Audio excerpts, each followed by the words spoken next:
ඉස්සෙල්ලාම අපි සව් ඇට කෝප්පයක් අරගෙන වතුර කෝප්පයක් දාලා ඒක පෙඟෙන්න පැයක් විතර කාලයක් තියාගන්න ඕන.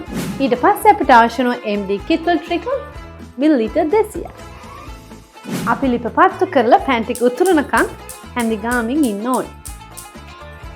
පෑන් ටික මේ විදිහට උතුරද්දී අපිට පුළුවන් පැයක් පමණ කාලයක් පෙඟෙන්න තියාගත්ත සව් කෝප්පේ එකතු කරන්න.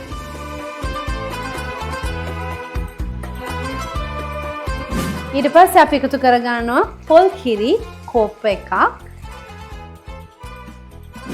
කජු මේස හැන්දක්, ප්ලම් මේස හැඳි දෙකක්, ලුණු තේ හැඳි භාගයක්.